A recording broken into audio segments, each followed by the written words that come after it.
Delivery bell. Did someone order pizza with extra hot sausage? Ah!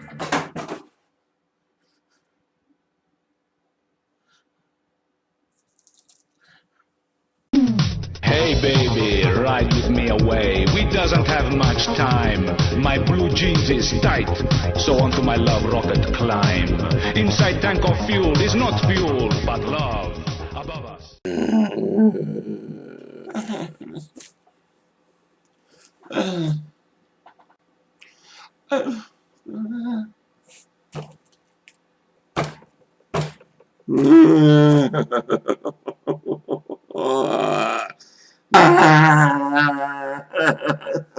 Happy Valentine's Day, everybody. How many of your single friends wanted to commit suicide today?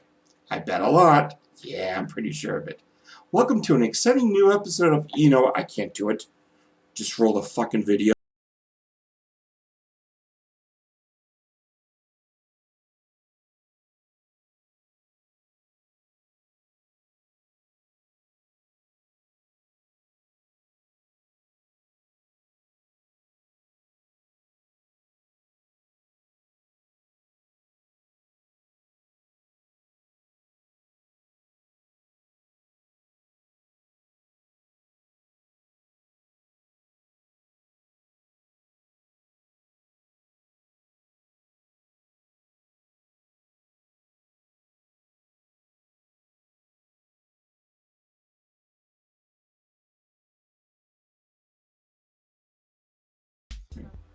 So, yes, it is the second episode of POS Theater.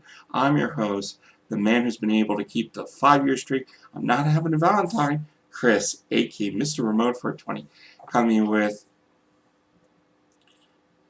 a movie, and it might be a porno. It's the masterpiece known as Thundercrack. I hate you. So let me try to tell you the story of Thundercrack. It basically deals with a psychotic woman who is alone in her house, presumably for a very long time. And there's a huge thunderstorm and showers going on. And all these people come and they stay in her place, and they're all basically hippies or hip cats and whatnot. And there's a truck with animals that crashes, but supposedly on purpose, and they're stuck in a house with all these animals, which include a lion and a gorilla and giraffes and elephants, which for some reason are all carried in this tiny little U-Haul.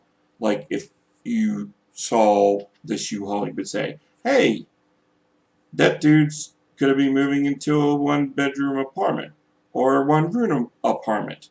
It doesn't matter, because it's too fucking small. But who cares? So apparently things happen, people have sex, there's things going on, and other things happen, and these things occur with other things, and other things, and so I'll be honest with you people. I reviewed this for another channel years back, and I hated it then. I just assumed, I'm going to take a look at it and see if I was wrong, and maybe my vision of this film, like, I know one of my friends, Tanner, loves that film Black Devil, which I consider an atrocity of celluloid filmmaking, and he loves it. I have blasted that film, and the director wasn't too happy about this, and this film I kind of have in the same. You know what? I'll stand corrected. I've actually sat through the whole fucking Black Devil Doll. I couldn't sit through this. This was so fucking bad. I had to watch it in snippets of 5 minutes at a time. It's like 5 minutes. That's it. I couldn't. It was. And it's supposed to be a porno. Is it a porno? No! You know why? Because my dick didn't get hard once! Once! Not fucking once! So here's a little fun fact. Apparently this film was made back in 1975, and no one thought of using a razor blade.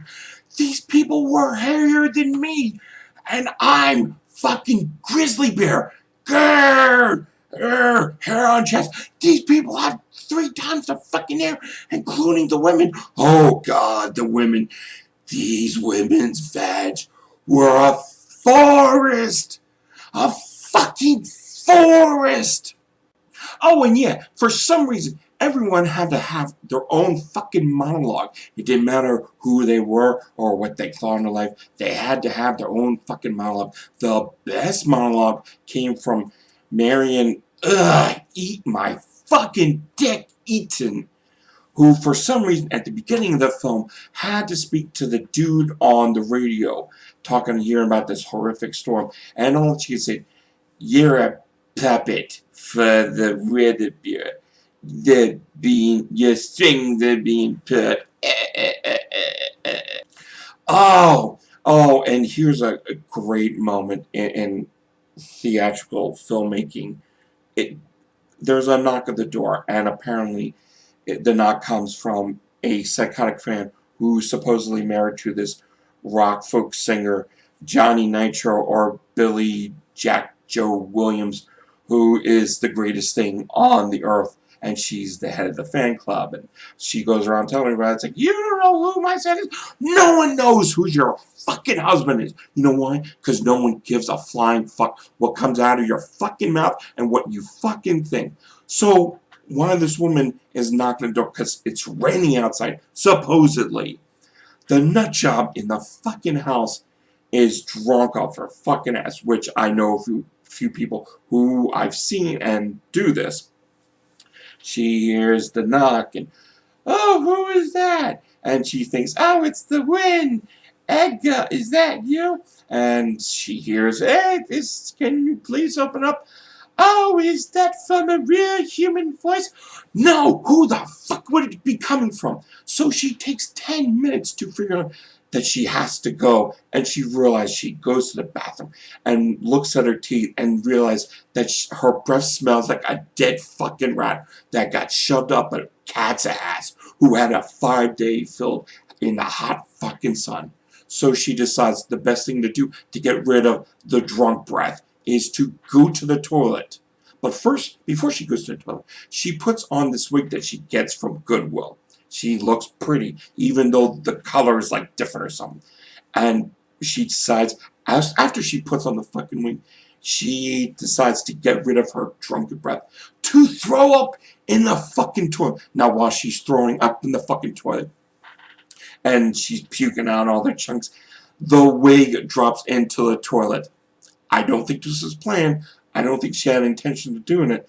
But she thought, even though she was half in the bag, to take the wig out of the toilet, put it back on her head, and realize, I'm pretty.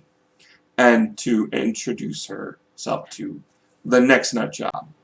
Now, I could tell you about all the people that were in this film, but truth be told, I don't remember a fucking person, and I'm pretty sure most of them are dead by this time, if not all of them. Although I did hear that Maroni Itchin, whatever her name is, still wants to do a DVD or commentary for this masterpiece. So basically, this film was directed by Kurt McDowell, not to be confused with the Malcolm McDowell or Rowdy McDowell, like great Rowdy McDowell. This is some dude from San Francisco, which surprisingly, I'm pretty sure all of them were. And while filming this, they had to be high on ecstasy or LSD, because ecstasy wasn't there at the time. LSD and weed and a whole bunch of other shit that they thought they were making a masterpiece. Holy fuck. So apparently, the wife or sister, God knows what, was in the film, and the writer of this film, George Kirschner, is also in the film. I think this is George Kirschner. Now here comes the part where it supposedly is a porno, and for some people who are into this vomit-inducing stuff, it probably is. There's guy on guy, girl on girl. A girl shoves a cucumber up her vagina and has another one like chop it up and use it in the sound. Of course, she didn't know. Tee-hee! A dude has sex with a doll. There's intention of bestiality because you see a gorilla's hand jerking off a guy's cock because the dude loved the gorilla for some reason. There might have been cases of incest, necrophilia. Who cares? Who really gives a shit? It's not impressive, it's not hot, and it's really forgettable. Although I will remember it as one of the worst viewing experiences ever. Alright guys, so you've heard my opinion, you know what I think of it. Do I want you to stay away from it? No, I'm never going to tell you to do that. This is, this is only my opinion, and the only reason I have an opinion is because I'm on here. That's it. No better than anybody else, and don't plan to be. This is what I think, and if you feel that you've seen this and you've enjoyed it, let me know. Put it in the comments like, this is bullshit. Okay, that's cool. I can understand that. That's totally your prerogative. But I will give you guys a link to a 3.5-minute clip of some Master Thespian acting. And maybe judge for yourself to see how outstanding this acting is. But also give you a link to the eBay page where you can purchase a copy on DVD. Because I think the VHS of Thundercrack is it's like over $50 or something. Ugh, no way. Alright guys, so here's the part of the video where as I mentioned, I'll give you links to that. But I'll give you a link to my Facebook page. That's where you'll probably be able to find out what's going to be coming up. I do have a few things planned. There is a watch review of a short little film. It's not even a film, it's a little, like a 4 or 5 minute thing. And it's a nasty thing, it's a classic. I'll mention it on my Facebook page. You gotta find it. And some of the things I need to bring in. I believe my next review will be Adam Chaplin. I promised Mike A.K. Rob Zombie's Awesome that I would do it, and this is someone I've been wanting to see. But also, I want to give a huge shout out, and I always will continue, you guys know it, to Beneath the Underground. They've officially started becoming a distribution company, and their first distribution in the world of distribution is a film called Morris County, 3 stories of nastiness and horror, and it was actually reviewed by 5 incredible people: Pete A.K. Scratchy, Mario Dominique, Tanner A.K. Otubok, Dave A.K. Mr. Parker, and Sarah A.K. Gat Fangirl 2323. A lot of you know who these people are. A lot of you believe and respect their judgment. So do I. From what I'm getting, it's supposed to be really good.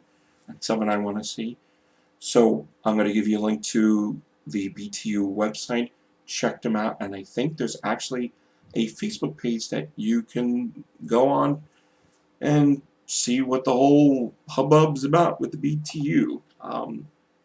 It's run by Farmer, a.k.a. Farmer Vincent.